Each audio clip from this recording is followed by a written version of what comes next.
Mr. Broadnax, why do you, why have you developed nap of the earth flying? Well, it's quite simple. To preclude for more expense in the military, we went to an operation which will avoid any electronic or visual surveillance.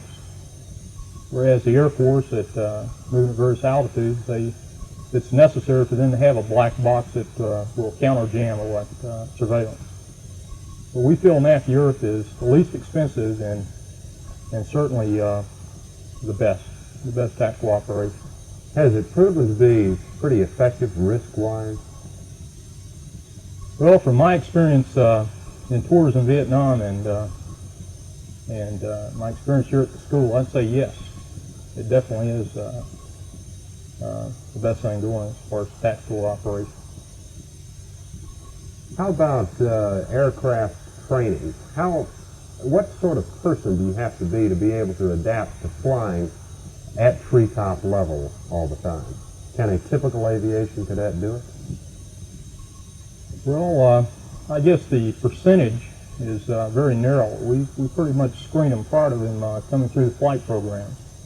And the anxiety associated with it, first of all, you feel a little uncomfortable for maybe a few hours, but once you develop the proficiency in the skill to apply, that anxiety is relieved. When you were in Vietnam, did you have experiences with being hit by ground fire? The first tour in 1969 through 71, we flew at higher altitudes. Of course, the only threat at that time was mostly small arms fire. Toward the end of the war, this wasn't the case. We went to a more conventional environment. Examples of this was the surface-to-air missiles. And we lost a few ships initially, and this is what provoked us to go to the nap of the earth environment, operating below altitudes or at altitudes, whereas the individual couldn't maintain track and sighting on him in this way that you could avoid him. Did it work? Well, certainly. An example of this was flying on very flat beach area, sort of more or less like you would experience in the desert. By maintaining an altitude as close to the surface as we could get, once had a missile fired at me, and it wasn't able to lock on to me. And since they're somewhat of a heat-seeking missile, it picked up contrast on the ground and came in contact with it rather than myself. So I'd say, yes, it's quite effective.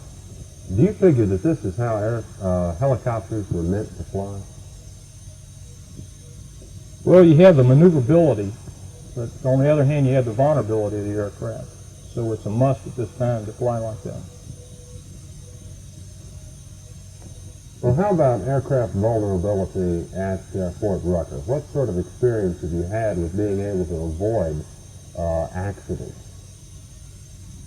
Well, you would have to, first of all, know the background of the curriculum for an instructor here. It's very stringent. The individual must have at least 500 hours in rotor wing aircraft and has to be recommended for his instructor training.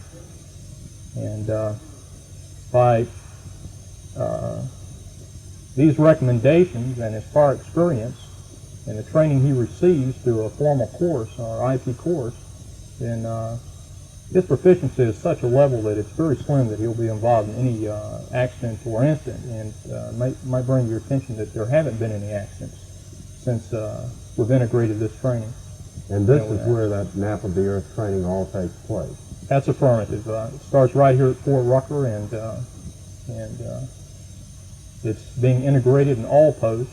This is universal worldwide, so we can say at this time that everyone is basically qualified in the nap of the earth tactics technique.